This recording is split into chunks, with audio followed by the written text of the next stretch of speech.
the Red Devil Killer? That is the mystery to be solved in the show Scream Queens. So if you know anything about this channel, you know that there is a very big question laying right here on the table. Can I solve Scream Queens before the show reveals it? I've never seen this show. And to be honest, I don't know how I missed this one. I never even heard of the show until it became the most recommended comment in my comment section. So it's time to take on the challenge. This is not a recap of the show Scream Queens. This is me watching the show for the first time and trying to solve the big mystery before the show reveals it. So after every couple episodes I watch, I'm going to jump in here and break down the different suspects, theories, and clues that I have for who the Red Devil Killer is. And then in each section, I will lock in a guess of who I think it is. That way, when we get to the end of the video and we find out who done it, we can look back and see exactly how close or how far I was from getting it right. With all of that out of the way, let's jump into the first episode and find out, can we solve Scream Queens before the show reveals it? Good evening, idiot.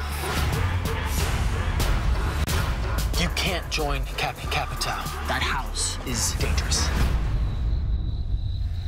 I just watched episode 1 of Scream Queens. See, here's the hard part about these costumes, is I want to wear the mask because it's fun, but it's a little bit difficult for a YouTube video to, you know, be wearing a mask and sounding like this the whole time. So we're gonna do it throughout. We're gonna have fun. We're gonna play around with it. I had no clue that this was gonna be a comedy. This show, I thought it was gonna be like Pretty Little Liars or something like that, where it's or I knew that it was from the creator of American Horror Story or whatever. So, and I don't really know much about American Horror Story, so maybe that's a comedy too. I don't know. I didn't expect it to be a very funny, dark comedy. Like a good comparison of this show is it's less like Pretty Little Liars or Teen Wolf, and it's more like the Scary Movie franchise. You know, like the Wayans brothers. The parody films. I've only watched episode 1 so far, but I am really enjoying it. And episode 1 is like a whole hour and a half like premiere. They've got some heavy hitters in the cast too, dude. Like we've got Ariana Grande is in this show. Nick Jonas is in the show. Glenn Powell, Niecy Nash, Jamie Lee Curtis is in this. Oh, and then of course, you know, Emma Roberts. So, you know, all of that's pretty exciting. What was really exciting for me is I'm pretty sure this dude was the guy that was in like 3 episodes of season 1 of Pretty Little Liars. So when he pops up, you know, I went crazy. But what's really important is since this show is satirical, we need to take that into account when we're trying to solve the mystery. And the mystery of this show is there's a killer running around this college campus dressed as the Red Devil, which I believe is the university's mascot. But even though the show is a comedy, they provide us with a ton of clues, suspects, and just like theories out the wazoo. Whenever I throw out a saying like that I don't use in my day-to-day life, but I remember being like a part of the cultural lexicon, I look it up to make sure it's not like accidentally really offensive, because, you know, you never know. It turns out the wazoo means in abundance, to excess, or in great quantities, and wazoo means the buttocks. So it's like, yeah. Anyway, let's actually jump into this episode, and we're going to talk about what I believe is the most important part of this episode. The opening scene is a flashback to the year 1995. And this is our first time seeing the Kappa sorority house. And there's just a giant party going on. And during this giant party, upstairs, one of the sorority sisters gives birth to a baby in the bathtub. The other sorority girls, who are all monsters, by the way, and that's kind of the whole thing about this show. It's like calling out sorority and fraternity life for being racist and homophobic and problematic. Essentially calling them out for being elitists. And it makes for some insane jokes, right? Because if the joke is that these guys are racist and homophobic and elitist, then we see the characters make very crazy comments, which are very funny and sadly probably true to the sorority life of 2000s, you know? Having a cape, I can't express to you guys how much more fun this is than the detective costume I usually wear. But the other sorority girls are so embarrassed that their sister gave birth to a baby in the bathtub. And they're like, oh my God, we can't take you to the hospital yet because my song is on, which is Waterfalls by the band TLC. Band? Group? What would you consider that? So they go downstairs to dance to Waterfalls by TLC, and then after the song is finished, they go upstairs, and that's where something bad has happened. The girl who gave birth in the bathtub has bled out and died, which means that the baby is now without a mother. That is when we jump into present day for the show, which is 2015. I was just going to say present day, and then I remembered 2015 was 10 years ago. I'm getting old. I'm getting old.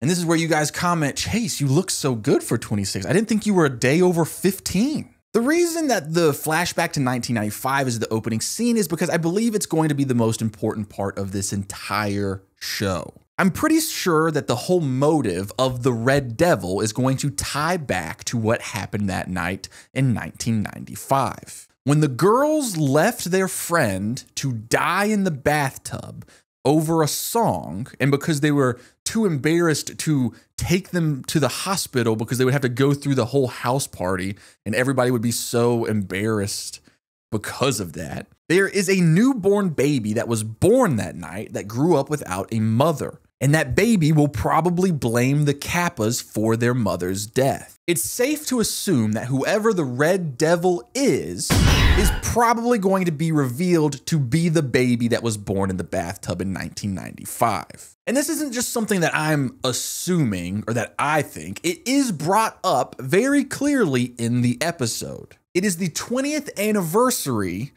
of that night. 1995 to 2015. What that also means is that the baby that was born that night would now be 20 years old, perfect college age, very likely to be the Red Devil. There is some other stuff that we learn that happened that night in 1995, but before we get into that, let's talk about the characters at play. Our main character is Grace. She is a freshman who is very excited to be going off to college and joining the Kappas. She wants to rush the Kappas because her mother, who died when she was 2 years old, was a Kappa. And that's all she really knows about her mother. She doesn't have a lot of memories with her mom. And so she wants to feel more connected to her mother by joining the same sorority that her mom was in. Immediately that makes us suspicious, right? Wait. Her mom was a Kappa and her mom died when she was a baby? Could Grace be the baby that was born in the bathtub? There are some big obstacles to this theory. The first one being that Grace is 18 years old. She is not 20 years old. That's 2 years off from being the baby in the bathtub. You know, that was 2 years before she was even born. Also, she says that her mom died when she was 2, which means that that would have been 4 years after the events of that night in the Kappa house in 1995. So that would mean that her mother died in the year 1999, which was the year that I was born. So it couldn't be me either. So even though I'm wearing the costume, I am innocent. Here is where the theory could work, however. Grace's dad is a very important part of the show. He is very close with his daughter. He is very adamant that she should not pledge the Kappas. And then later on, after the killings begin, he gets a job on campus so that way he can keep an eye on her. There is a possibility that Grace's dad lied to her. Maybe she's not 18 years old. Maybe she's 20 years old. But maybe her dad held her back a couple years. So grade-wise, it's always lined up. I'm 18. And a big thing is that Grace constantly talks about how she does not remember her mom at all. Maybe the reason that she has zero memories of her mother is because her mom didn't die when she was 2. It was when she was born. Now, I want to reiterate that there is no evidence to this current theory. This is just me speculating. It's just the first thing that popped into my head when Grace immediately starts talking about wanting to join the Kappa house and that her mom died when she was young. And, you know, I think it was everyone's first thought, if I had to guess. Our next big character in the show is Chanel, or Chanel number 1, as she is called. Forgive me if I didn't spell Chanel correctly. It occurred to me that I don't know how that's spelled. Is it 2 N's? This is the character that is played by Emma Roberts. She is the queen of the sorority. She is the president of Kappa House. She is the classic mean girl turned up to 11. She's a monster, a sociopath, and she is purely driven by her ambition to be the best. She is the leader of her group, which are all called Chanels. Now, that is not their real names. She just has named them all Chanel number 2, Chanel number 3, Chanel number 4 is not around, and then Chanel number 5. Chanel number 2 is played by Ariana Grande, so that's fun. But back to the main Chanel, she is a very big suspect throughout episode 1. At first glance, you would assume that she is innocent because the Red Devil is seemingly targeting her and the other Kappas. But there's a lot that happens in this episode that might prove otherwise. Everyone who crosses Chanel ends up dead or severely injured. Let's start off with some lore that happens before the show even begins. Chanel was just a pledge trying to get into Kappa, and the president of Kappa at the time was very horrible to her. And that president at the time even tells Chanel that she will never take over Kappa House. Over her dead body will Chanel be president of the Kappas. In fact, she says something along the lines of, to lead a sorority, you have to be willing to dance with the devil himself, and you are not capable. Mere seconds after that, the spray tan machine that Chanel had prepared for the president of Kappa, because that was one of her orders, I guess. They used the spray tan on the president of Kappa. It's filled with acid, and it burns the president of Kappa House terribly. And this is the first time that we see the Red Devil killer.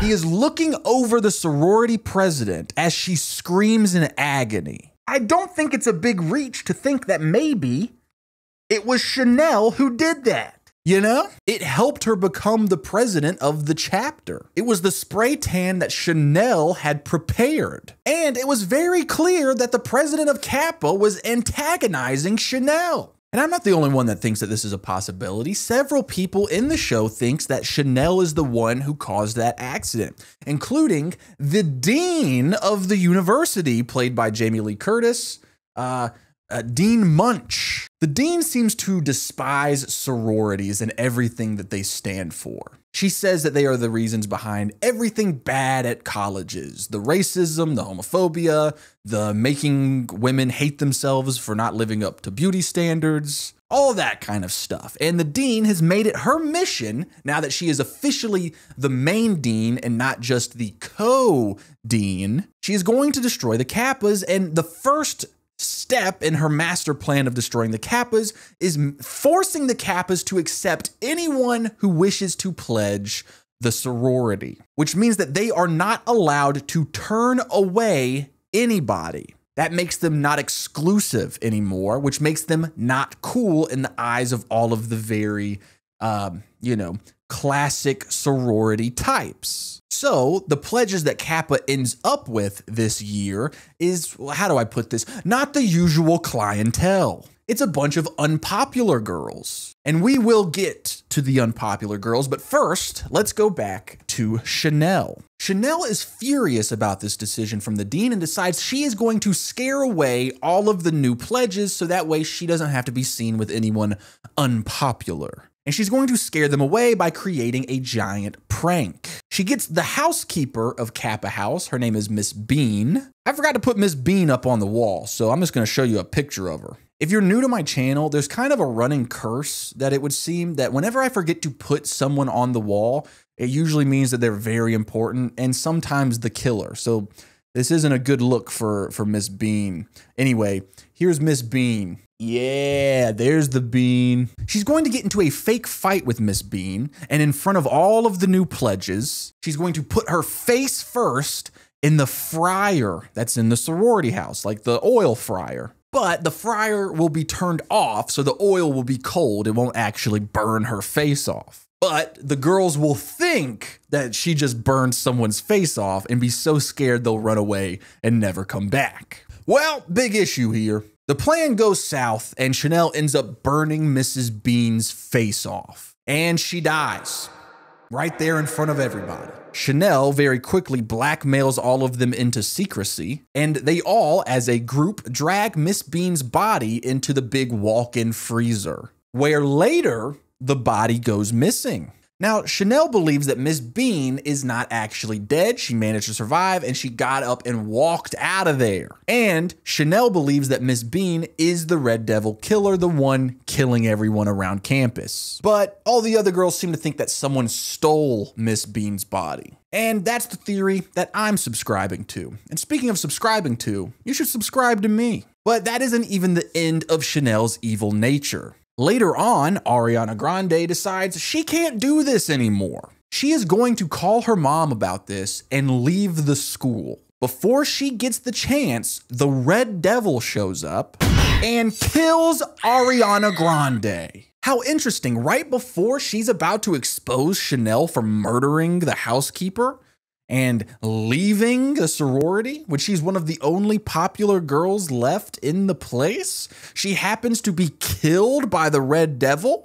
Chanel and the other Chanels find this dead body and hide it. That is 2 dead bodies that they have hidden. So it's very easy to want to point the finger at Chanel, saying she is the Red Devil killer. Seems like the people that she has a problem with ends up dead. But the issue is I'm not sure what her motive would be for the other people who end up dead from the Red Devil killer in this episode. And I don't know how that would relate to the whole baby being born in the bathtub thing. Unless Chanel is the baby that was born in the bathtub and she's doing all of this as revenge for her mom, but it's disguised as just like her other reasons. You know what I mean? Like the reason that she is, well, we don't know if she's the Red Devil killer. We don't know if she's the one that killed Ariana Grande, but I feel like it's very likely since she was about to expose her for killing Miss Bean. But we do know for certain that she is the one who killed Miss Bean because we watched her put her face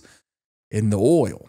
But I guess to her credit, she didn't realize that it was on, maybe? Or maybe she did realize it was on. Maybe it was all part of a plan. It's already getting complicated. Let's just put that on the back burner for now, no pun intended. Let's talk about Miss Bean, since Chanel believes that Miss Bean is the one going around killing people now. Miss Bean is treated very terribly by Chanel, and I would totally understand Miss Bean wanting to murder Chanel, but I don't understand why she would want to kill anyone else. But the whole face being fried off thing is very interesting, because one of the girls goes into Miss Bean's room, sees a collage on the wall of essentially a bunch of pictures of Chanel with a bunch of stuff like die, evil bitch, you know, eyes crossed out, the whole thing. So the girl who sees that goes and tells Chanel. That is when Chanel goes downstairs and confronts Miss Bean. That starts the argument that leads to her grabbing Miss Bean's face and putting it into the oil fryer. So I'm thinking, because we have already gotten the buildup that Chanel was working on this plan with Miss Bean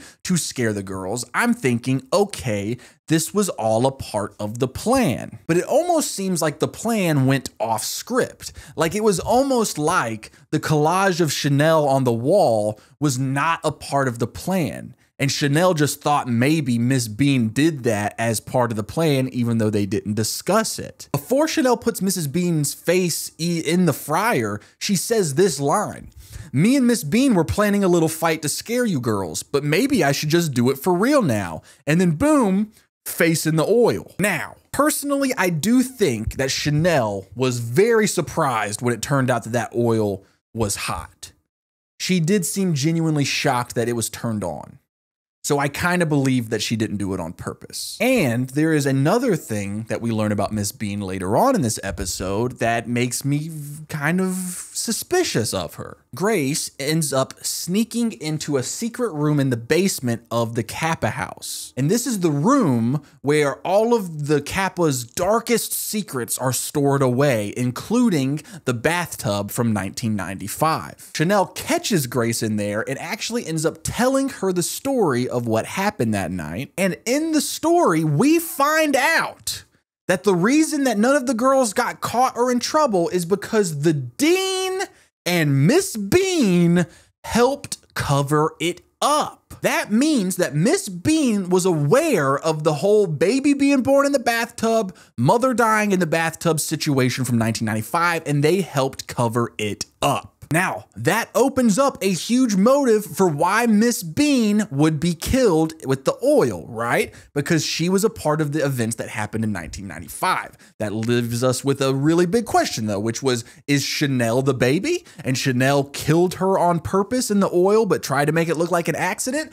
Or did the actual baby who became the Red Devil sneak in there and turn on the fryer without Chanel knowing? So if Miss Bean was killed because of her involvement with the baby being born in 1995, that leads me to believe that she is actually dead and that she didn't wake up and leave the freezer on her own accord. I think the Red Devil stole her body. Well, what about the other person that was there that night and helped cover up what happened? The dean. We learn a lot about the dean. We see her smoking weed and hooking up with Chad.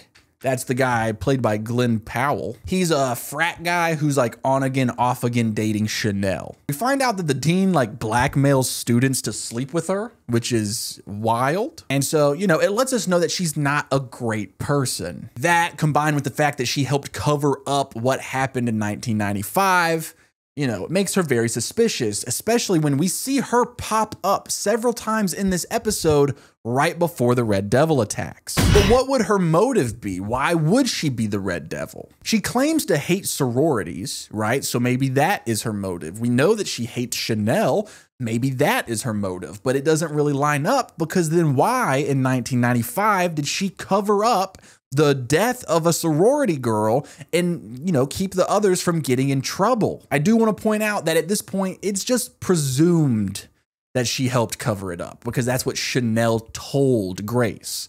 We don't know if it's actually accurate information. Chanel could be lying, but let's just say that it is true. She could have had that sorority shut down that night because of what happened. If that is her big end goal in life, is to shut down sororities, she was handed it on a silver platter. Why didn't she follow through? Why would she protect them? Plus, let's look at some of the other kills that happened from the Red Devil in this episode. During one of the Kappa's like hazing games, the pledges are all buried neck down in the front yard, so only their heads are sticking out above the ground. The Red Devil shows up on a riding lawnmower and runs over the head of one of the sorority pledges. It was this girl, Tiffany. She's a deaf girl who loves Taylor Swift, so the Chanel's called her Deaf Taylor Swift. She's dead now. She got her head ran over by a lawnmower by the Red Devil. What does she have to do with anything that happened in 1995? This is one of the loser girls who have gotten the opportunity to join Kappa because of this new rule that the dean put in place. She is not your typical Kappa. She is not your typical sorority girl. Why is she being punished? And let's point out the fact that the Red Devil didn't run over all of the girls' heads, specifically just hers. So that makes it more of a motive for Chanel to kill her, because Chanel doesn't want her in the sorority. But it doesn't make sense, right? You see what I'm saying? The Red Devil kills two other people, kills Boone. He's a frat guy played by Nick Jonas. He's Chad's best friend. His whole thing is that he is gay. He is a gay frat brother. And he's like really afraid that everybody else in the frat is going to find out that he's gay, because his frat notoriously hates gay people.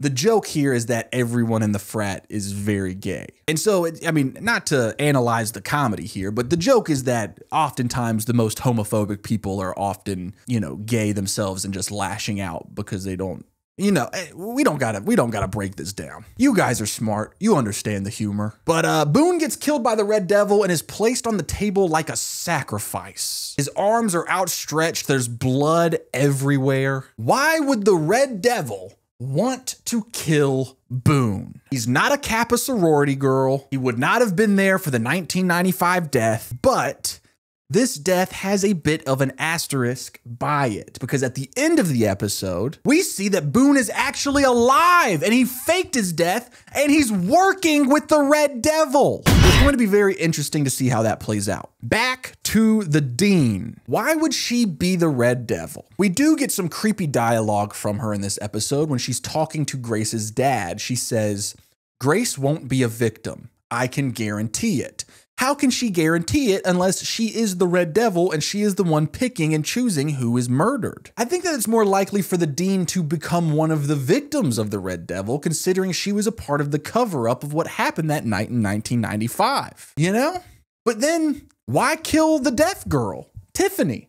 She had nothing to do with what happened in 1995. So there's a lot of motives all over the place. Is it because of what happened in 1995? Is it because Chanel doesn't want the quote unquote wrong people in the Kappa house? Is it because the Dean hates sororities? Like, what is the motives happening here? I mean, Ariana Grande was killed, and I'm assuming it's just because she is a Kappa. So does the same logic get applied to Tiffany? She is a Kappa now, and so in the eyes of the Red Devil, she's got to go? I just don't know. Let's move on to a different suspect. This is Peter. Pete is a barista at the coffee shop on campus. He quickly becomes the love interest for Grace, and here's everything that we know about him. He is a reporter for the school paper, and he wants to do a big expose exposing what goes on in the Kappa house. We know that he was given a restraining order for stalking Chanel #1 last year, and Grace finds a Red Devil costume in his closet. He tells her that it's because he dresses as the Red Devil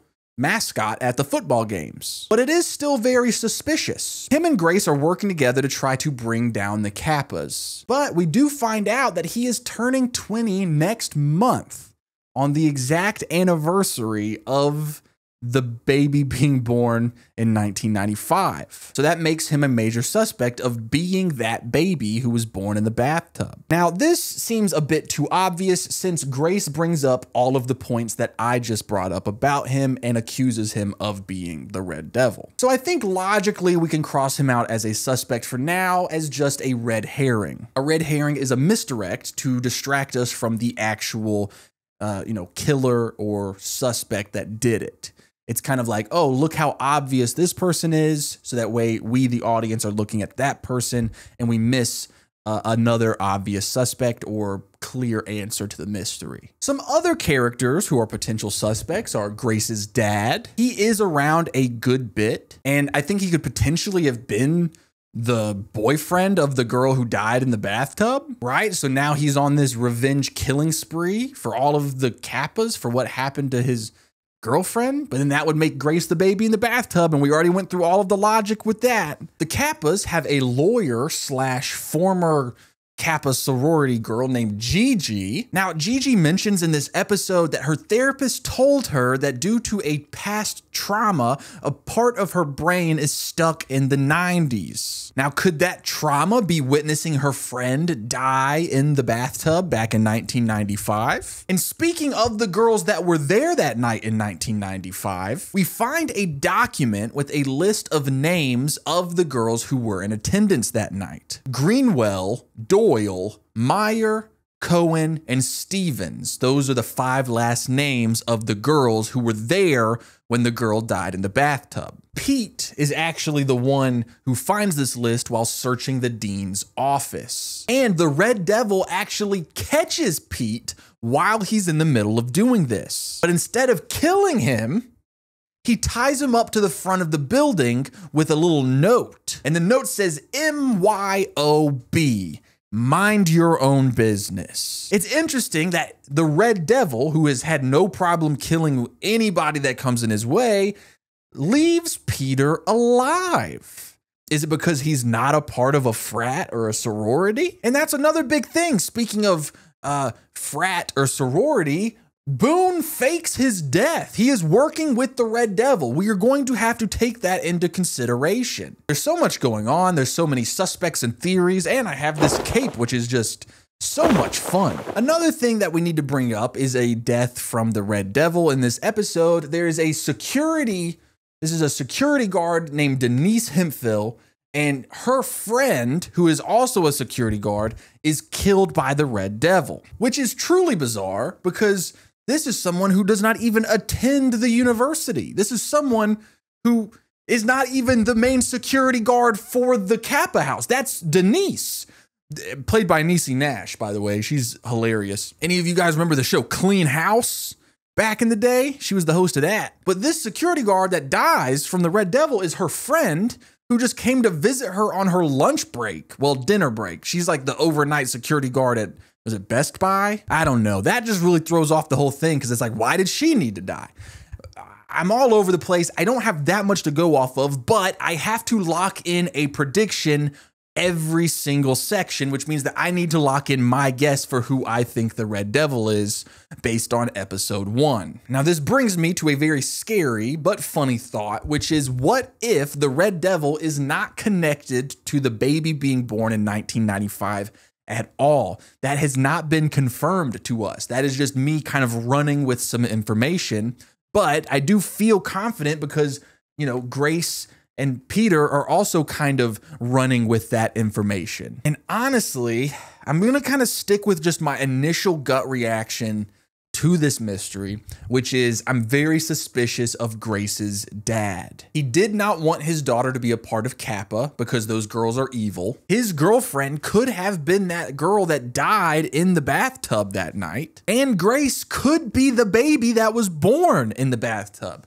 I know it doesn't make total sense with the whole age situation, but I think that that could be fabricated. That could be faked. She could be 2 years older than she thinks she is. So I am locking in Grace's dad for who I think the Red Devil killer is. Now, do I think I nailed it? Not really. I think that there's still a lot more information that we need to learn, but just from a gut reaction, I feel good with this guess. Okay. Let's go watch the next couple of episodes and then see if we can learn any more information about the Red Devil killer.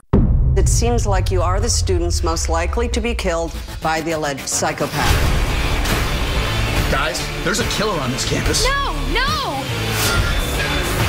This show is hilarious, dude.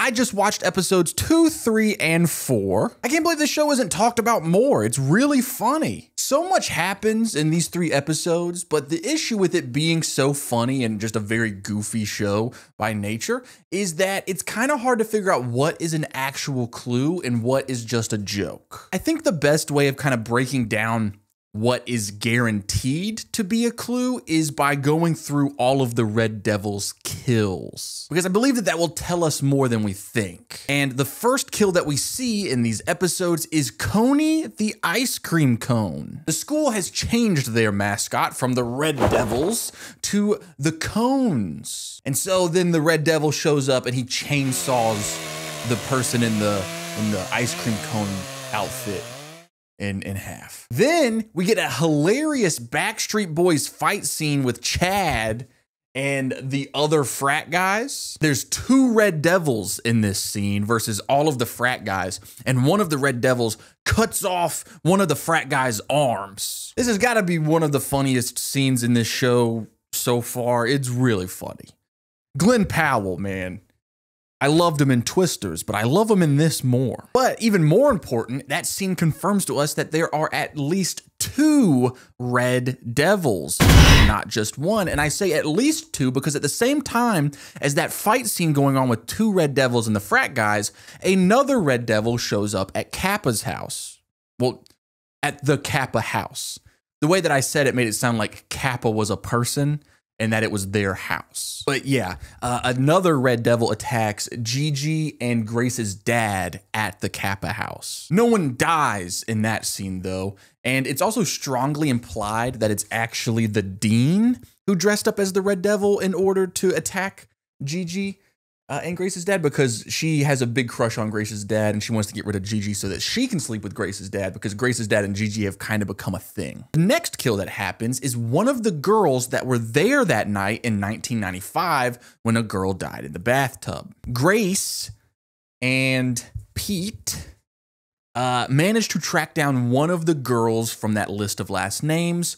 Greenwell is the last name of the person that they find. They find her living in a trailer not too far away from campus. She tells them the whole story of what actually happened that night, which is basically, in order to protect her career, the dean, who was not the dean at the time, she was just kind of over the student body and literally over a dead student's body. Am I right, ladies? But yeah, in order to protect her career, she covered the whole thing up. She takes the Kappa girls that were there that night into the woods to bury the body of the dead girl. And then she handles whatever happened to the baby that was born. And then we learn from Greenwell, that is the girl that was there that night that Grace and Pete found, we learn that from that night on, all of the girls left school. The dean told them to change their names and leave town. So they all just kind of went their separate ways and never spoke to each other again. But she does say that she's kind of like tracked them down and she's found out what happened to them. One of them died. One of them got put into a mental hospital, and one of them became an anchor for Fox News. And the last piece of information that we get from Greenwell about what happened that night is we find out that the baby that was born in the bathtub in 1995 was a girl. Then after Grace and Peter leave that night, the Red Devil shows up and kills Greenwell. An important thing to bring up at this point is that all of the dead bodies that have happened so far have gone missing. The Red Devil is seemingly killing people and then taking the bodies with him, or her, because we, just found out that the bathtub baby was a girl. Until we see Hester and Chad about to hook up at a haunted house. This haunted house is a location that Zayday is planning on throwing a haunted house kind of fundraiser thing, but Hester, who was one of the losers that were able to get into Kappa because of the dean's new rule, she has a neck brace. Well, she is no longer a loser. She's become Chanel's kind of project. She's lost the neck brace. She had a makeover. She is officially Chanel number 6 or 5. Chanel number 6. Anyway, she manages to kind of start, messing around with Chad, who is Chanel number 1's on again, off again boyfriend. The kind of running joke is that he is not at all monogamous to Chanel. There's even moments where Chanel is like, dude, really? And he's just like, you know me, girl. This is just who I am. Anyway, none of that really matters. What I'm trying to say is they are at this haunted house before the actual haunted house takes place, and they find all of the bodies of the victims of the Red Devil, which is Mrs. Bean, Coney the ice cream cone, Ariana Grande, Greenwell, and then the only body that is not put on display is the body of Boone, aka Nick Jonas. And I think that's very interesting because Boone, we know, faked his death and is not actually dead. All of the other bodies that we see, though, I think that means that we can take it as a fact that they are actually dead, right? So one of the things I was worried about when we saw that Boone faked his death was it was such a convincing fake death that I was like, what if someone else who was killed by the Red Devil is also faking their death and they're not actually dead? And that was going to make it very difficult to figure out who I can eliminate as a suspect due to the lack of living, right? Like Ariana Grande, I can say, hey, it's not her. Even though we know it was a girl baby that was born in the bathtub, she would usually be a suspect, but she's dead. But if she had faked her death and she was actually still alive, that was going to make it very difficult for me because I would have crossed her out as dead.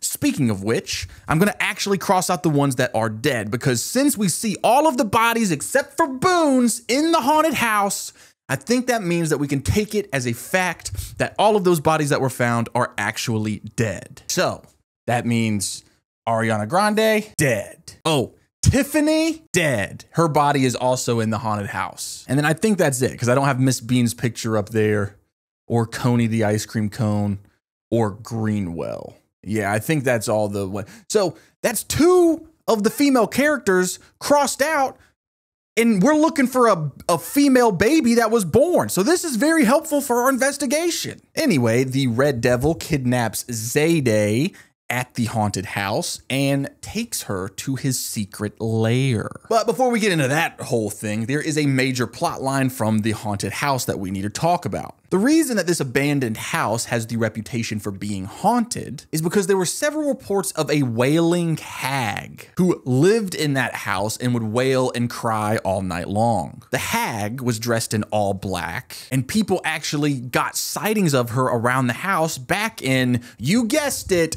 1995. And we find out that the hag was stealing milk and diapers from around the neighborhood. It does not take a genius, although I like to think of myself as one, to put together the fact that if this hag who was wailing and crying all night long in 1995 was stealing diapers and milk, it's very likely that the hag is whichever person took the baby that was born in the bathtub. And apparently this lady was taking care of it in this abandoned house. So, since we know that the dean was the one who took care of covering up everything that happened, we can assume that the dean gave the baby to whoever this woman is that was in the abandoned house. And I say whoever that woman is because I think we get the answer of who that woman was. In the last scene of this episode, we see that Gigi is wearing the black clothing of the hag. I had to look up to make sure the word hag was not a slur, because this show came out in 2015. You know, they might have been throwing around words that aren't cool anymore, but we're good. It's not a slur. It's just like calling someone a loser. Anyway, it's pretty crazy that we get that reveal, right? Because what does that mean? Well, we do get some more information about Gigi later on, so we will circle back to that. The Red Devil tries to kill Chanel number 5 in a recreation of the maze in The Shining. This maze was recreated by Chanel number 1 for her big Halloween party that ends up getting canceled due to a serial killer being on campus. Now, Chanel number 5 does make it out, but sadly, one of her boyfriends, she has 2 who are twin brothers, he is killed by the Red Devil in the maze. Then Grace, her dad, Gigi, the security guard, played by Niecy Nash, she is a highlight of this show. She is awesome. Oh, and Peter, they all discover the Red Devil's lair and goes to try to save Zayday, find Zayday. But Zayday had already managed to escape because it turns out that the Red Devil is in love with Zayday. He gives her flowers, he sets up a date for her in the lair, but then she stabs him in the hand with a fork and runs away. But while Grace and the whole gang are in the lair, the Red Devil shows up and almost kills Denise Hemphill. But luckily, Gigi manages to tase him in the throat. He does manage to escape, and then we find out at the end of the episode that Gigi is working with the Red Devil. Interesting.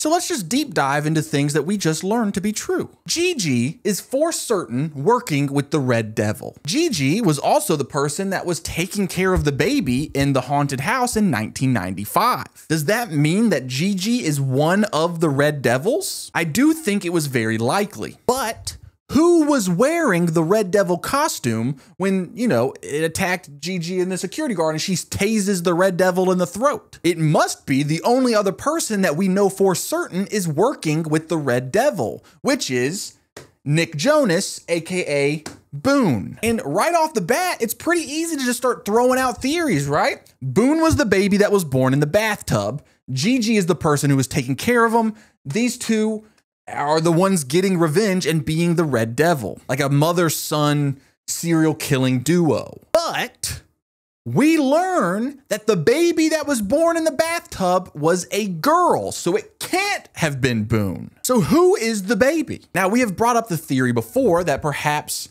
Grace is the baby that was born in the bathtub and her dad has been lying to her about her age and her mom and everything. Well, Grace actually brings this up to her dad. She confronts him, asking if she was the baby that was born in the bathtub that night. And she kind of accuses him of being the Red Devil. Now, the hard part about this for me is that since the show has brought up that very theory, it's safe to say that that theory is not true, right? They wouldn't just give away the big reveal in episode 3 and kind of a throwaway scene between Grace and her dad.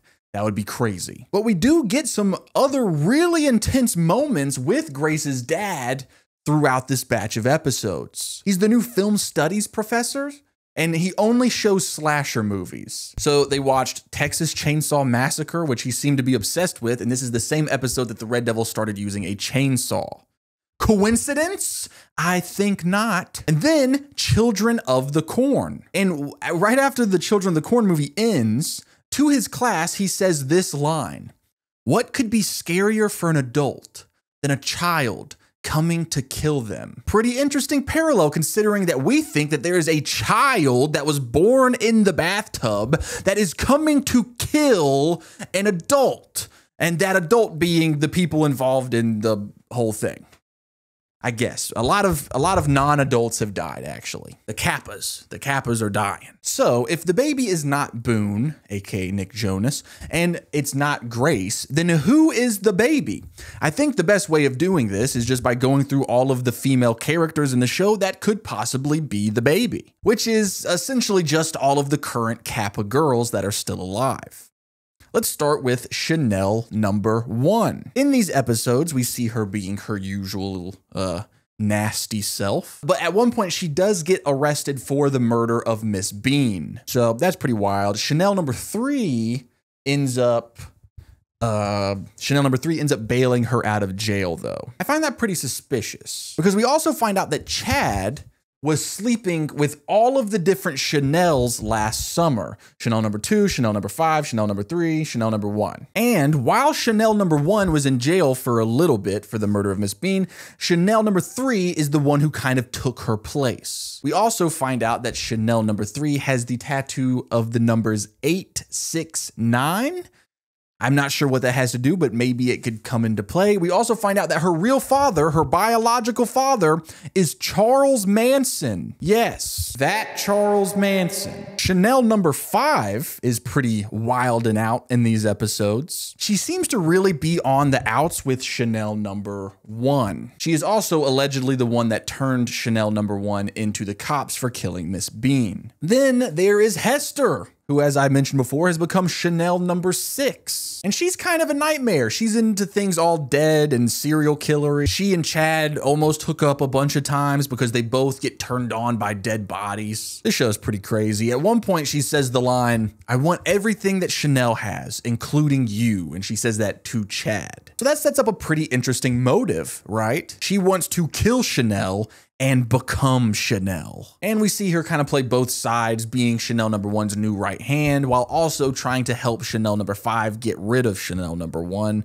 by turning her in for, killing Miss Bean. I think Hester is a great pick to lock in as the Red Devil, but the issue is it might be a little bit too on the nose. Like, she talks about death a lot. Then there is Zayday. Now, I mean, from the flashback scene, the baby that was born in the bathtub was white, right? So that would make you go, okay, it can't be Zayday. But this is a comedy show where wacky stuff happens, so I don't think that is out of the realm of possibility. And Zayday does have some pretty suspicious stuff that happens to her in these episodes. In fact, Denise Hemphill is dead certain that Zayday is the Red Devil killer. She believes this because she found a chainsaw under Zayday's bed. Now, Zayday says that her grandma sent that to her as self-defense against the Red Devil, but, who's to say? And that's pretty much all of the girls that I think it could be. I mean, there are 2 other of the pledges. There's the Jennifer girl who's obsessed with candles. She's a candle vlogger. And then there's Sam. But if I'm going to be completely honest, I don't think those 2 are very important. We don't see a lot of them. So which of these girls could be the baby from 1995? Honestly, it could be all of them.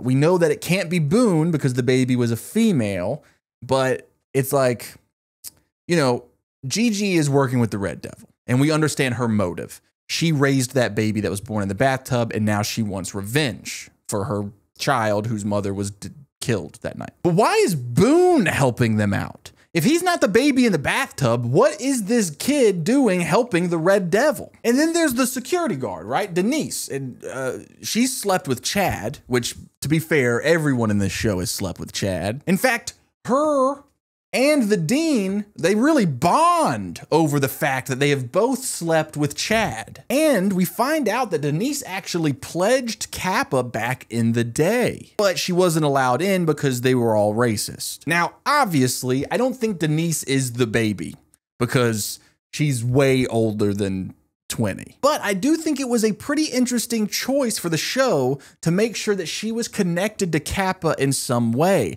to show that she was there at Kappa, you know, in the past, trying to become a member of Kappa, and then she was wronged by Kappa.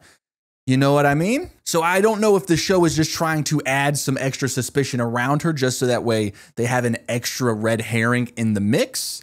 But if we're locking in with our theory that the baby born in the bathtub is the Red Devil killer, then that doesn't work. And then because the baby is a female, we can just cross out like it being Chad or Peter. Although I do like the idea of Pete being a suspect, being one of the Red Devil killers, as kind of a mother-son serial killing duo. I just feel like their vibes match well. What I'm trying to say is I'm really lost and I have no idea who the baby is, because this show, even though it is a comedy, has done a really great job of making sure that every single character on this board and in the show has a reason of suspicion around them, right? A reason that they could be the Red Devil killer.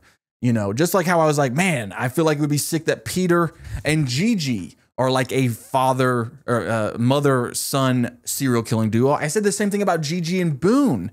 But we found out that the baby born in the bathtub is a girl. So it's really just throwing off everything. The theory that I locked in last time was that it was Grace's dad and that Grace was the baby born in the bathtub. And yeah, that still would kind of work. It would make sense if Gigi is working with Grace's dad because now they're kind of a couple. But that doesn't really work either, because when Gigi and Denise are attacked by the Red Devil in the Red Devil's lair, Grace's dad is in the other room. It could not have been him dressed up as the Red Devil. And then later on in that same episode, we see Gigi talking on the phone, presumably to the other Red Devil, and says that she has a date with Grace's dad later. So the way that the conversation goes really implies that he has no idea that Gigi is working with the Red Devil. So who am I going to lock in? I just don't know, because presumably there's at least 3 Red Devils running around. We know that Gigi and Boone are probably 2 of them, which only leaves 1 more, but that's kind of the most important one because that one is probably the baby that was born in the bathtub, which is what makes all the puzzle pieces connect. I'm going to stick with kind of logic, even though I think I'm making the wrong call, because this show is very silly. And I think maybe the big reveal will be kind of silly. But if I'm going with just off of facts, I think I'm going to lock in Hester. It's a bit too on the nose. She's definitely giving major red herring vibes because she's just constantly talking about death.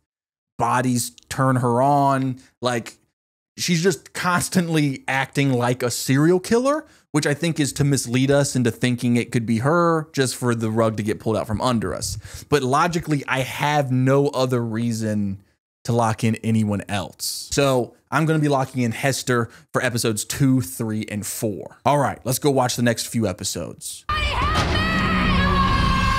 Halloween is upon us, and the devil is going to come around. I'm gonna let you in on a little secret. This is so creepy. Not as creepy as that. Are we gonna deny ourselves the sluttiest night of the whole year out of fear? Maybe you'll get your head sawed off. I can't think of a better treat than that. We learn a ton in episodes 5, 6, and 7. In fact, we actually know for certain who 2 of the 3 Red Devils are. But I am really struggling to find out who that third one is. I've brought this up before in this video, but I can't stress enough how good the show is at making sure that every single character that we see in this show could possibly be the Red Devil killer. This is the prime example.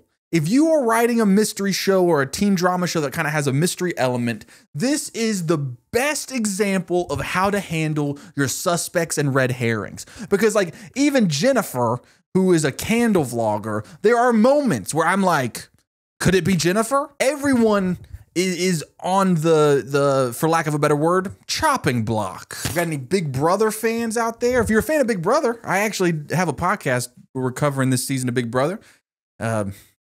You can find that link down below. I still think that the best way of working through the who could be the killer is by going through all of the Red Devil's kills in these episodes. So first up, the Kappa house is completely locked down from the inside, all windows and doors.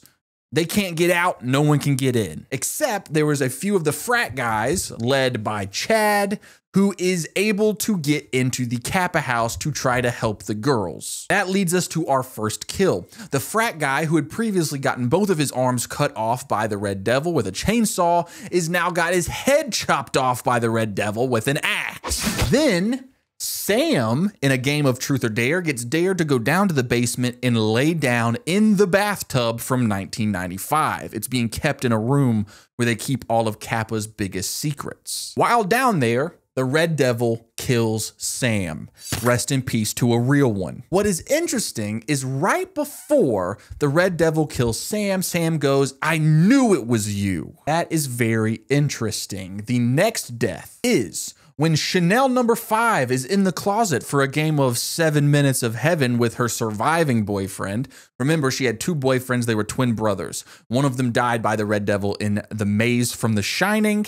And now the second boyfriend is killed by the Red Devil with a nail gun. You know what's interesting about this? The Red Devil does not kill Chanel number 5, even though Chanel is right there beside her boyfriend, and the Red Devil has all the time in the world. Red Devil kills her boyfriend and then just leaves. Why is that? The targets have seemingly been Kappa focused, but then there's moments like this where instead of the Kappa getting killed, it was someone, you know, associated with the Kappa. Then we see Gigi on the phone with who we can assume to be one of the Red Devil killers, and she says these lines of dialogue. "I told you to get rid of him," and "we are murderers hell-bent on revenge," and "this is a years in the making revenge plan. You guys are so inefficient at killing people." So that leads me to believe that Gigi is officially one of the 3 Red Devils. And she is the one kind of leading the team. Seems like she's maybe telling them what to do and who to kill. But apparently the other 2 are not doing a good job of killing the people that they are supposed to be killing. We will circle back to that in a little bit, but first let's talk about the next kill, which is the Dean's ex-husband. We got some lore early on in the show that the Dean's ex-husband left her for a younger woman. That younger woman is named Feather, not Heather, Feather, like the thing that Yankee Doodle put in his cap. You know, the thing that he called macaroni. She was a Kappa. Actually, she ended up stealing the Dean's husband from her. So the Dean went kind of crazy, got her kicked out of Kappa, out of school. The whole situation's pretty wild, but this is where things get crazy. The Dean's ex-husband is killed, and the Dean is arrested for his murder. They not only think that the Dean killed her ex-husband, but they also think that she is behind all of the Red Devil killings. And when I say they, I mean the police. Obviously, she already has a big, disdain, hatred, burning passion to murder the Kappas because of their whole deal, but also we find out that it was a Kappa who stole her husband from her. But then, thanks to the help of our main characters, Grace and Peter, they're kind of our detectives, they figure out that the Dean couldn't have killed her ex-husband because she's allergic to bologna. So then, Feather is arrested for killing the dean's ex-husband because she lived with him still, like they were together. They might have even been married. And the dean is free to go. And now the cops think that Feather is the one behind all of the Red Devil killings. But we, the audience, find out something that no one else knows, and that is that the dean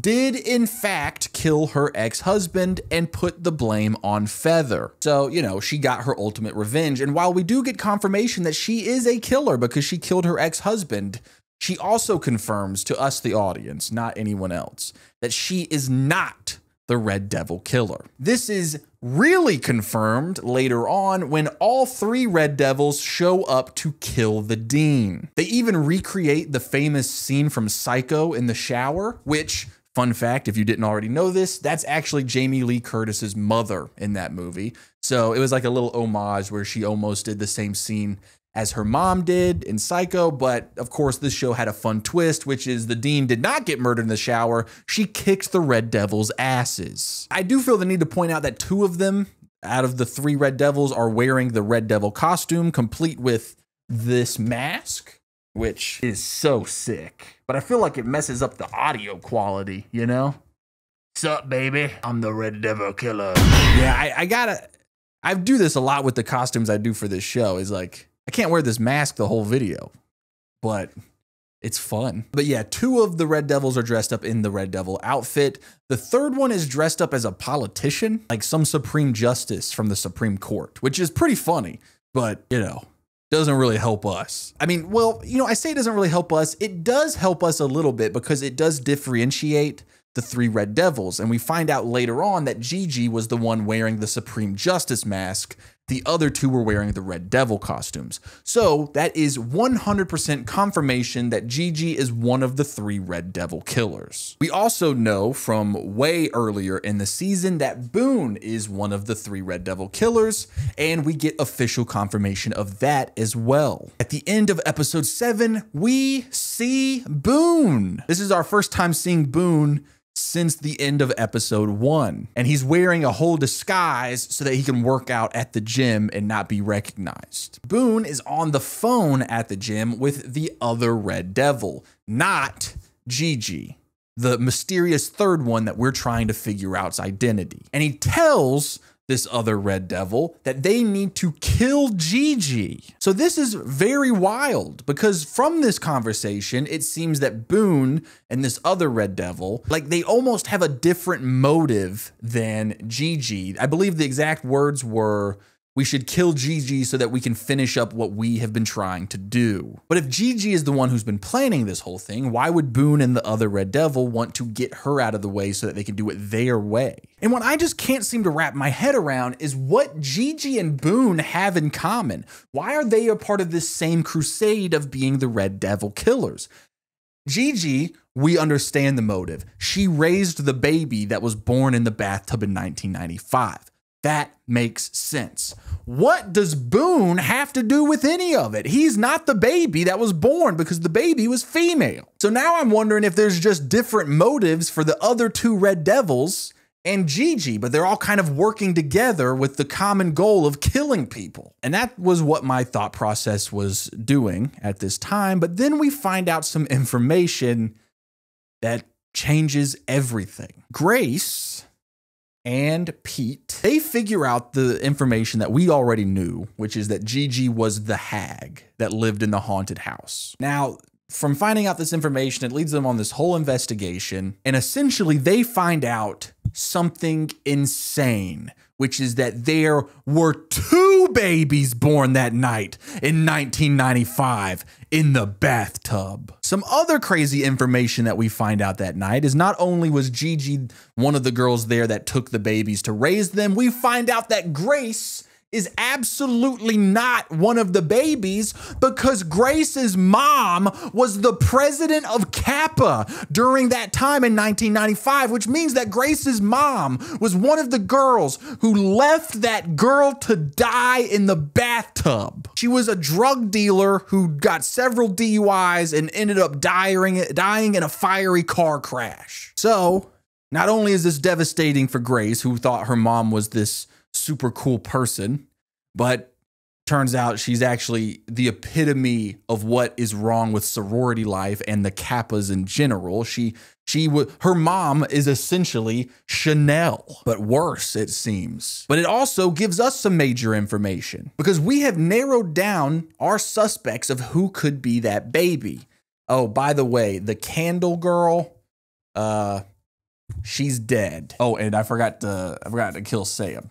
I mean, I didn't kill Sam. So who could be the babies? Because that's what's crazy is there's not just one baby we're looking for, there's two. One is a boy and one is a girl. At first, when we find that information, the first thought in my head was, oh, Grace and Peter are going to be the two babies, and it's going to be revealed that not only are they related and twin siblings, but it was going to be revealed after they hook up for the first time. And I was like, that's going to be insane. But then we got all the information about who Grace's mom is, and so I'm fairly certain that Grace is not one of the two babies born in the bathtub. And because we already know that Boone is involved with the Red Devils, especially Gigi, it strongly implies that maybe Boone is the boy baby that was born in the bathtub, right? Because why else would Boone want to kill all the Kappas? It just really doesn't make any sense. Unless, of course, he's just like under the manipulation of Gigi and she's just kind of forcing him to do her bidding. But that doesn't even really work because we just heard Boone say that he wants to kill Gigi so that way he can get back to the plan at hand, which implies that he wants to kill the Kappas. Well, why would Boone want to kill all the Kappas? Well, his whole big story arc is that he is in love with Chad. And so maybe the whole thing is that he wants to kill all of the Kappa girls so that way he could have Chad for himself, because we know from information earlier on in the season that Chad had been hooking up with all of the different Chanels. But that doesn't really work either because none of the people that Chad had been sleeping with have died. Chanel number 1, well, except for Chanel number 2, she did die. I forgot about that. But I mean, even the security guard who slept with her and the dean, they are still alive. And then Chanel number 1, who is like his official girlfriend on again, off again. Like no one's even tried to kill Chanel. Well, I mean, I guess they've tried, but not near as close as the other kills. But that also kind of works because like the reason that Gigi was frustrated with the other two Red Devils is because they weren't doing a good job of killing the people that they need to kill, which would, I guess, mean like the Dean and Chanel number 1. So if you would follow me through this web of killings, let's look at the security guard, Denise. She has slept with Chad, but Niecy Nash, Denise Hemphill, she was not killed by the Red Devil. Her friend was, who was just like hanging out with her in her car one night. What if they accidentally killed the wrong security guard? They were trying to kill Denise, accidentally killed her friend. When the sorority pledges were buried in the yard, neck down, and Tiffany got ran over, her head got ran over by a lawnmower, what if they accidentally killed the wrong one? What if they were planning on killing Grace? But Grace wasn't there that night, so they accidentally ran over the other blonde. Well, they're all blonde, but, well, no, the other pledges are not all blonde.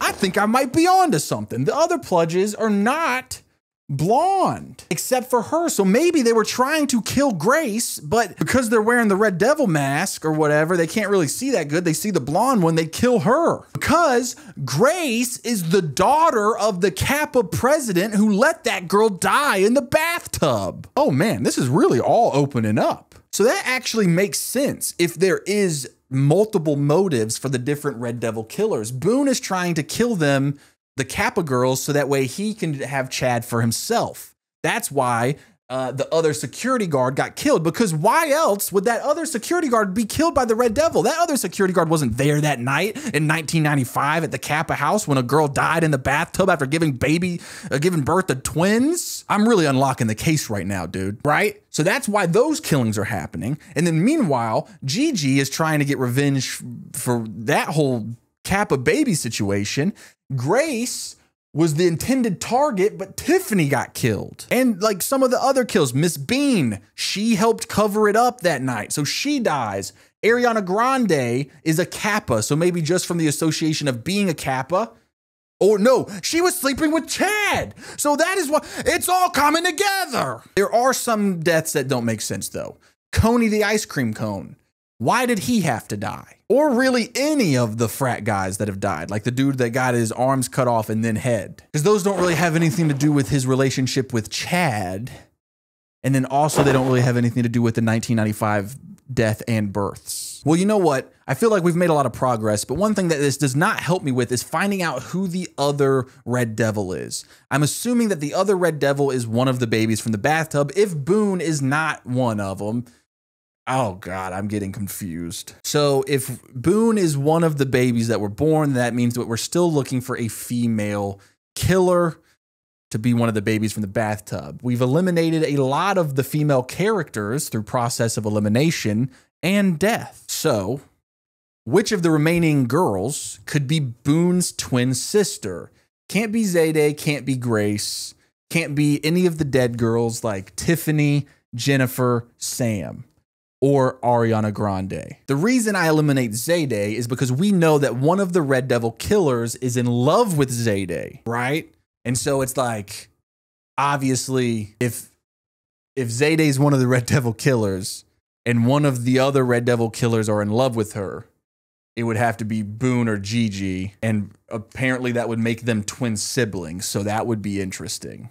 So it can't be her. So that only leaves us with Chanel number 5, Chanel number 3, Chanel number 1, and Hester. That's only 4 suspects, so realistically, I could just pick one at random and I have a 25% chance of getting it right. That's not bad odds, but I think I could probably even eliminate a few more suspects. Chanel number 3 is the daughter of Charles Manson, and it's brought up a lot that she could be the killer. She seems to be a sociopath herself. Her father is Charles Manson. I think that makes her a pretty obvious red herring. I mean, people are constantly accusing her of being the Red Devil killer just because of her whole vibe. So if we take her out, then what are we left with? Chanel number 1, Chanel number 5, and Hester. Hester is another one that's a great suspect, but she seems to be very crazy, right? And I don't think the big reveal is going to be someone who's very obviously crazy. So let's eliminate Hester as well. Chanel number 5 could be a good reveal because we wouldn't expect it to be her because both of her boyfriends were killed by the Red Devil killer. Why would she kill her 2 boyfriends? That makes all suspicion go away from her, right? But here's the thing. We know that one of the Red Devil killers is in love with Zayday, and Boone's gay and Gigi is a lot older. So that means that it's probably the 3rd Red Devil killer who's in love with Zayday.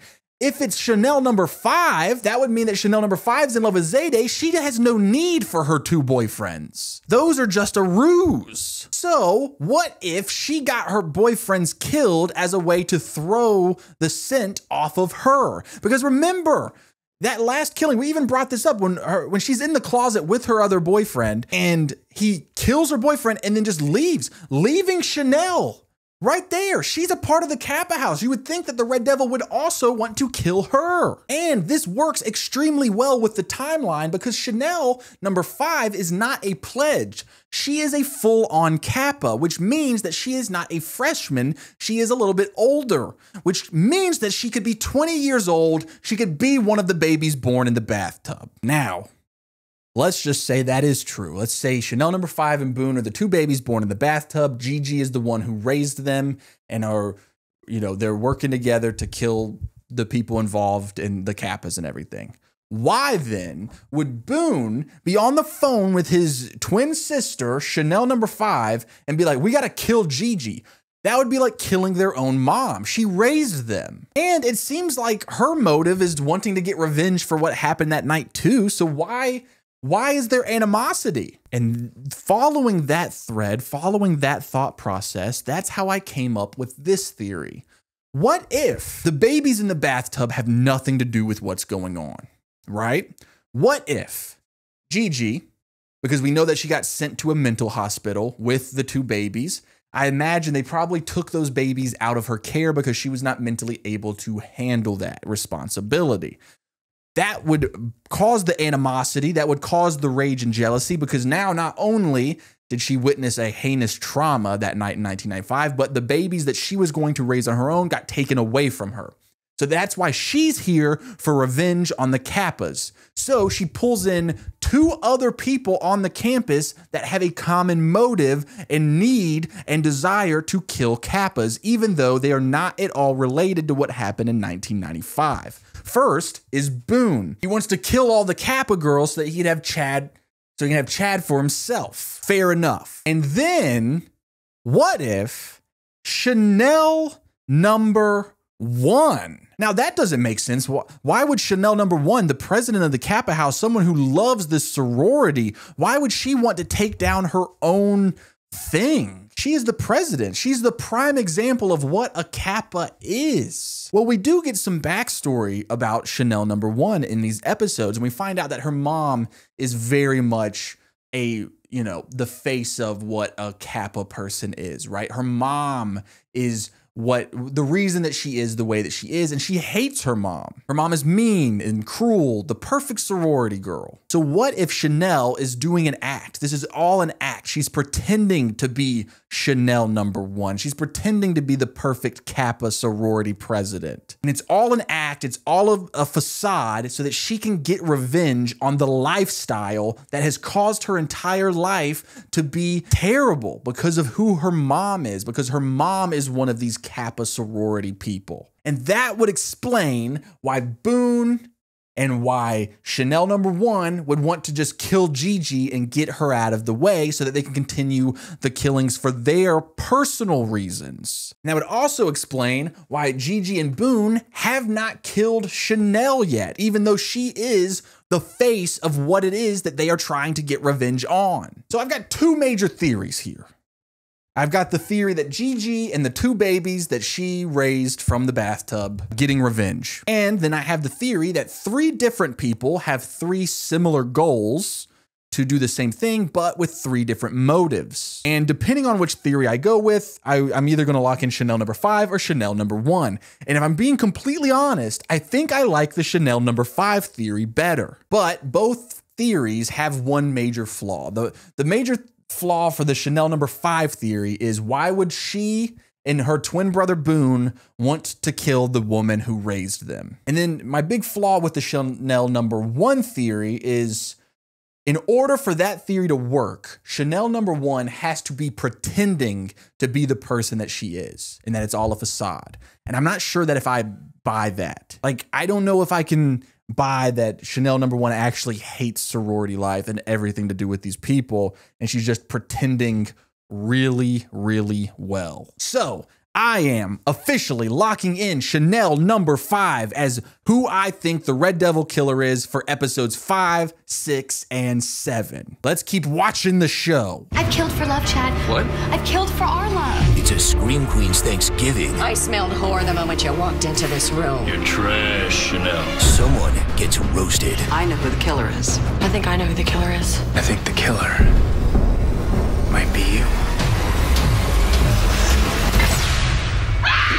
Episodes 8, 9, and 10. Guys, we're ramping up to the big reveal. And we get some really big moments. I just don't know. Does it sound that different? Does this sound different to you? I can't tell because when I'm wearing the mask, like, it sounds like I'm being echoey.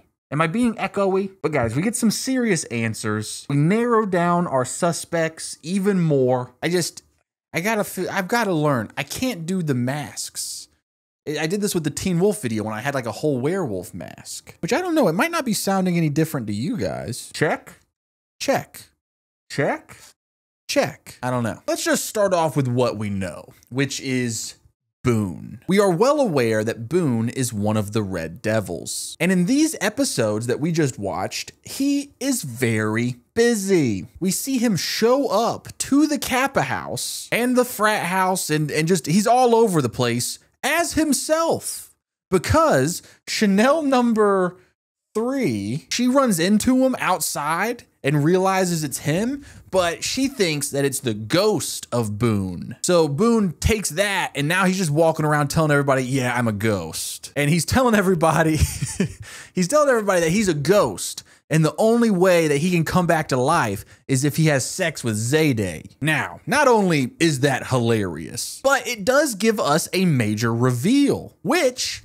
is that Boone is the Red Devil that is in love with Zayday. But Chase, I thought you said Boone was gay. That was kind of like his whole thing. Well, we find out in these episodes that Boone was only pretending to be gay. And that was a part of Gigi's like whole master plan or whatever, which we'll get to that in a second because that's what we got the most answers about. Boone also has the stab mark on his hand from when Zayday stabbed the Red Devil with a fork. So we have 100% confirmation that Boone is the Red Devil that's in love with Zayday. And now Grace and Zayday know that Boone faked his death and is still alive, which means that they know that he is working with the Red Devil. So they tell everyone, and now everybody knows. Now, if you remember from the last section, one of the big things we talked about was Boone was on the phone with the other Red Devil, who we still don't know's identity. That's the whole mystery we're trying to solve. Boone is talking on the phone to them about how they need to kill Gigi so that they can carry on with their plan. Well, in episode 8, we see Gigi, Boone, and the third Red Devil, who we don't know identity. They're just dressed up in the full Red Devil costume. And we start getting a ton of answers. We know for certain now that Boone was one of the 2 babies that was born in the bathtub in 1995. And the other Red Devil, whose identity we do not know, is his twin sister. They are the 2 Red Devils along with Gigi, who has been kind of the leader of this whole plan. Gigi has been raising them and training them for this murderous revenge plot for 20 years. And all of this has been a part of the plan. Boone joining the frat, pretending to be gay, all of that stuff. And now he has gotten sick of Gigi telling them what to do. So he plans with his sister to kill Gigi. But then something wild happens. Instead of his twin sister killing Gigi, his twin sister kills him. So that means that Boone is officially dead this time, not faking like last time. Now, that means that there are only 2 Red Devils remaining, Gigi and the other bathtub baby, Boone's twin sister. Then in episode 9, which is like a whole Thanksgiving episode, we see the Red Devil in full costume, so we don't know their identity, along with Gigi, kind of having this little family Thanksgiving dinner, quote unquote, together in a hotel room. Gigi does this whole big monologue about how the only surviving Red Devil baby is her only family. They're the closest thing to family that she has. And then the final Red Devil killer kills Gigi, the woman who raised her from a baby. So now Gigi is also dead. There is only one Red Devil killer remaining, the twin sister from the bathtub in 1995. Later on in this episode, when the main characters, Grace and all them, open up the turkey because they're having like a Thanksgiving dinner, open up the cloche, and that's where Gigi's head is. So pretty crazy stuff. So we know what we're on the look for. We're on the look for a female character, 20 years old, because she was the bathtub baby, or at least one of the 2 bathtub babies. She is the only remaining Red Devil killer left because she killed her 2 accomplices, Gigi and Boone. Who are we looking for? Well, thanks to this Thanksgiving episode, we eliminate a lot of suspects. There's this whole scene in the Thanksgiving episode where everyone starts accusing everyone of being the Red Devil killer. The first one to make an accusation is the Dean, who accuses Chanel number 3 of being the Red Devil killer. Then Chanel number 3 immediately turns it around on the Dean because she saw the Dean eating a bologna sandwich, which means that she's not actually allergic to bologna, which means that she killed her ex-husband. Now everyone knows that she killed her ex-husband, and it's very likely that if she killed once, she will kill again. She could be the Red Devil killer. That's the kind of thread that they're going down until Grace's dad starts accusing Grace of being the Red Devil killer. And there's actually some solid evidence to back this up. Her campus visit, when she was just visiting the college last year before she was a freshman, was the same exact date that the original Kappa president, well, not the original, the Kappa president last year, the one that got burned her face off with acid, the one that Chanel #1, everybody thought that she burned that president with acid so that she could become the president of Kappa. That was that same day. So now there's a theory that Grace is actually the one who put acid in the self-spray tanner machine that caused the president of Kappa House to get all burnt and messed up. Then, when the Red Devil killing started happening on campus, Grace was seen by her father talking to someone in a Red Devil costume. Now, Pete immediately debunks that one, saying that he was the one in the Red Devil costume, which we already knew that he had because we had that whole scene where Grace found it in his closet. It was because he is the mascot at the football game sometime. They were going to try to raise awareness for the Red Devil killings because way back then, I know I'm doing a lot of recap here. Way back then, it was not public knowledge that there was a serial killer on the loose. Grace and Pete were trying to raise awareness, so he was going to dress up as the Red Devil to like show people like this is what you're looking for. They ended up scratching that plan. They didn't end up doing that, but that is why Grace's dad saw Grace talking to the Red Devil. And then there's the fact that Grace was one of the only Kappa pledges who were not in attendance when they were burying themselves from the neck down in the grass when the Tiffany girl was killed by the lawnmower. So it's not looking good for Grace, but then that's when Peter turns around and starts accusing Grace's dad for being the Red Devil killer. Now, Grace's dad has done some suspicious things that would make it likely that he could be the Red Devil killer, but the biggest piece of information that we get is the fact that Pete ran a DNA test and Grace's dad is the father of the babies that were born in the bathtub, which means that Boone is Grace's dad's son. That means that Boone is Grace's half brother. That means that the final Red Devil, the Red Devil whose identity we have been trying to solve this entire time, that girl is Grace's dad's daughter. This is insane. This is insane stuff, guys. Now, I will say that the general consensus at the end of this Thanksgiving dinner is that anyone could still be the Red Devil killer.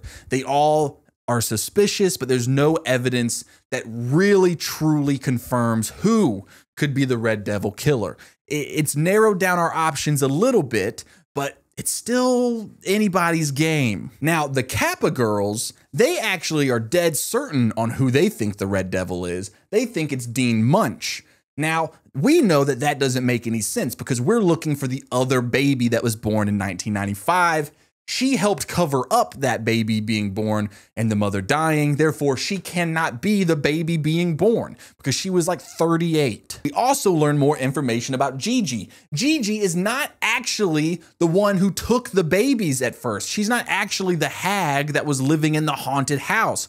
It was her sister who, from the stress of trying to raise these two babies and after witnessing what happened in the bathtub in 1995, died. So all of this, so Gigi took the babies and was like raising the babies for her sister, and she wants revenge because her sister died because of what happened that night in 1995. Now, the last big thing that happens, this is what's throwing everything off. In episode 9, everything starts pointing to Peter. Boone has a will, which is being read by Chad. And in that will, everything that he owns is being left to Peter. Now that's pretty strange, right? Because it didn't seem like they even knew each other. Peter tries to explain this away, being like, hey, dude, Boone was my inside guy for my article that I was writing, my expose about frat and sorority life. But it's still strange that he would just leave everything to Pete in his will, right? So then we hear Peter on the phone later talking to who I can only assume to be the Red Devil. And it seems like he's like talking about killing people, and like it kind of comes across as if he is one of the Red Devils. Then he opens up his closet and looks at the Red Devil costume. This is insane, right? Because it's throwing off everything that we know, or at least thought that we knew. But then Grace comes over to his room, right? And she sees that Peter's packing up his stuff in a hurry. But Grace wants to sleep with him for the first time, and he tells her no because he doesn't want her first time to be with a murderer. And that's where the episode ends. That's all we know. Now, because that's where the episode ends, I don't know if that was the big reveal, but I do have a theory. I feel like it was a little early and a little heavy-handed to actually be the big reveal. Plus, Peter being revealed as the Red Devil killer does not make any sense. One, the other baby born at the bathtub was a girl. Two, he was on the phone with someone else talking about the, killings or whatever. Now, we were under the impression that there was only one Red Devil left. So who in the world would he be on the phone with? A secret fourth Red Devil? I don't think so. This is what I think is happening here. After Chad read Boone's will to Peter, he offers Pete a chance to be a part of the fraternity. Peter turns that down. He does not want to join the frat. So, due to the tradition of the fraternity, Chad says that they now have to duel. And Peter's like, yeah, no, I'm not doing that. Now, this is kind of played off as a joke, and Peter just kind of walks off. But what if that's what that conversation was about when he was on the phone? What if he was actually on the phone with Chad, and he was like, when he says the thing about being like, that's not what I want to do, talking about killing and stuff. I think what he's actually saying is, he's going to go duel Chad because Chad is like, you've got to duel me to the death. And then when Grace walks in and he says, I don't want your first time to be with a murderer, it's because he's planning on going to have a duel with Chad where he will have to kill Chad. So this whole reveal was just one big last misdirection, red herring to try to get us to lock in Peter. So that way we look like fools when it's not actually Peter. Yeah, I'm all over this. Those writers, those producers, when they were making this show and it aired in 2015, they were like, one day Chase is going to make a video about this in 10 years. In 10 years, Chase is going to make a video about this, and we got him. We're going to trick him right here. Nuh-uh, not falling for it. But considering we only have 2 episodes left, this might be my last chance to actually lock in the correct suspect. So I really need to nail it right here. I'm not going to lock in Peter because I'm not going to fall for that. So who are we looking for? We're looking for a 20-year-old woman who could have been Boone's twin sister. And after the whole Thanksgiving scene where everyone's being accused by everyone, we can officially eliminate Grace as a suspect. I also believe that we can eliminate Grace's dad as a suspect, not only because he's not a 20-year-old woman who could be Boone's twin sister, but just because of how that scene played out. That only leaves us with Chanel number 5, Hester, and Chanel number 3, which is the same 4 that we were down to in the last section. But then in this chunk of episodes, we get a scene in an abandoned mall where Chanel number 1 gets shot by a crossbow from the Red Devil. Now, at this point, both Boone and Gigi are dead, which means that it had to have been the 3rd Red Devil who did this, which means that Chanel number 1 cannot be the Red Devil because she was shot by the Red Devil. She's okay, by the way. She doesn't die. At least I think. I mean, she just kind of got shot in the shoulder. So that brings us down to 3 suspects: Chanel number 3, Chanel number 5, and Hester. Now, we can also officially eliminate Chanel number 3 because we know that her biological father is Charles Manson. And we know that the bathtub baby's biological father is Grace's dad. So therefore, she cannot have 2 biological fathers. Chanel number 3 cannot be the Red Devil killer. So that leaves us to just 2. Chanel number 5 and Hester. I've got a 50-50 shot of getting it right. I just have to pick one of those 2 girls. But to be completely honest, I'm struggling to come up with a reason why either of them is not the Red Devil. They're both extremely suspicious characters. They both fit the profile. I will say Hester is a little bit too obvious. Hester's always talking about death. At one point in these episodes, she goes crazy and she pretends to be pregnant with Chad's baby. And she follows Chad and Chanel number 1 to Chad's family's house for Thanksgiving. It's just psychopathic behavior. And like there's this whole thing where Chanel number 1, because Hester's pretending to be pregnant, but Chad believes her. So he's like, well, I've got to marry Hester. And so Chanel number 1 pushes her down the stairs and tries to kill her, but she manages to survive. And so I guess what I'm trying to say is so much is going on with Hester as like kind of a main character that Chanel number 5, who also is kind of, you know, a prevalent character, doesn't have all these storylines going on. Like after her 2 boyfriends died, she doesn't really have a lot going on. So why is she still in the show? Why hasn't she been killed by the Red Devil? Just from like a writing perspective, why is she still needed?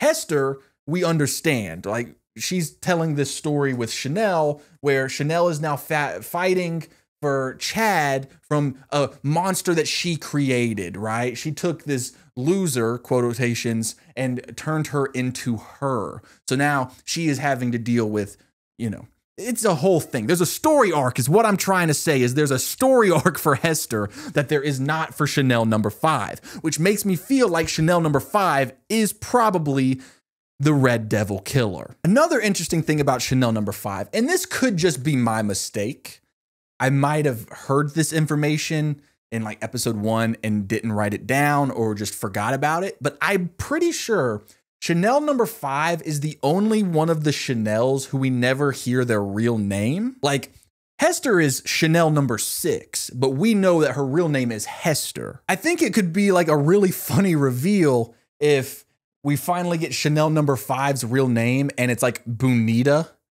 And then it's like, there's a funny scene there where it's like, wait, so you're telling me that the babies born in the bathtub were named Boone and Bonita? But like I said, I might have heard her real name and just totally forgot. Now, there's one last thing that happens in these episodes that makes me wonder if maybe I'm completely off. There's a part where the Kappa girls are telling each other scary stories. And in one of the scary stories, like we actually like see the scene, like as they're narrating it, we see it happening as a storytelling device.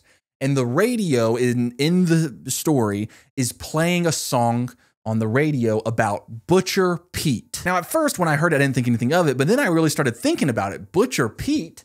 We have a character named Pete. Could this be the show giving you one last big, like, hey, you know, it's like a little Easter egg, a little clue, Butcher Pete. So, like, let's go through that, right? Let's say that it is Peter. One, that throws things off because we were pretty sure that the other girl or the other baby born in the bathtub was a girl, right? But why do we think this? The only reason we know that one was a boy and one was a girl is because when Grace and Peter find out that information, it's because someone in the psych hospital where Gigi was, they drew a painting of Gigi holding 2 babies, one in a pink blanket, one in a blue blanket. It could just be the kind of thing where they didn't realize those kids were both girls or were both boys. And you know what I mean? Just painted a pink blanket and a blue blanket. What if that was bad information and it actually is that both babies in the bathtub were boys? That would mean that Peter and Boone are twin brothers, and it would make more sense why Boone would leave Pete all of his stuff in his will. This does throw something off though, because dang it. Because Greenwell, the girl that was there that night that Grace and Peter visit in the trailer, she tells them that the baby was a girl.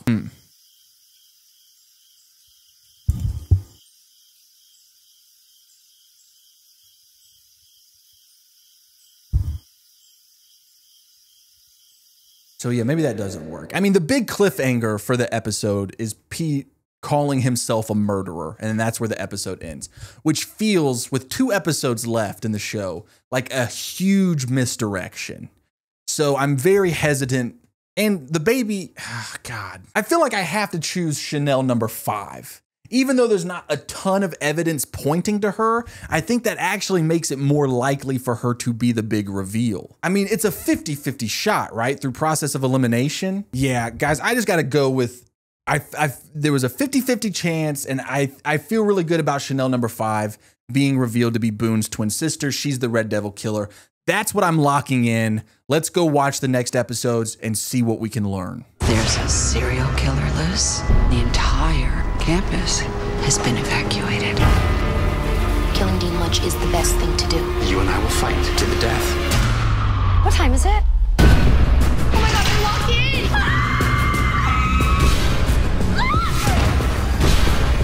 Go on and shoot me. Well, I wasn't right. Dang it, dude. Okay, so I was going to come back in here after episode 11 and then have one more chance to lock in my guess because the big reveal happens in episode 12, the season finale. But then at the end of episode 11, every bit of information was pointing at Chanel number 5 actually being the killer. And so I was like, I mean, I'm not going to change my pick. I might as well just go ahead and watch episode 12 and get the big reveal, find out that I was right, and then we could all celebrate. And you guys can, you know, get 5,000 of you to join my Patreon and we'll celebrate together. So I did go ahead and watch episode 12 and I got the big reveal and dang it, dude. I really wanted to win this one. Okay, so basically what happens, and guys, you gotta watch this show. If you haven't seen this show, I highly recommend it. The reason that I always say that this is not a recap of the shows that I'm watching is because I do not give you every little piece of information. I do not give you all of the cool jokes and storylines that are happening. I only talk about things that I think relate to the mystery that I'm trying to solve.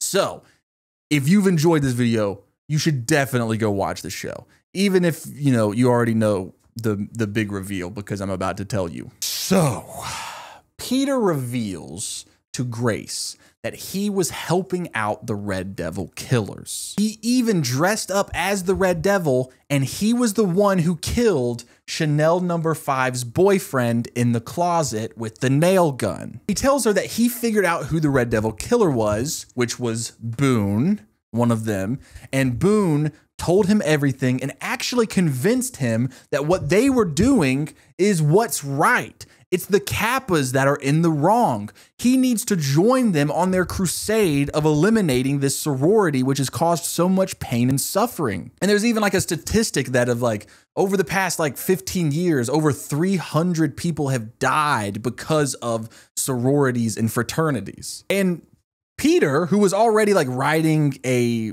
investigative journalist piece about taking down, you know, an expose taking down Kappa, it didn't take that much to convince him to join their mission. And then we find out that Peter is the one who killed Boone, not the twin sister. Crazy, right? And then Peter is about to tell Grace who Boone's twin sister is, who the final Red Devil killer is.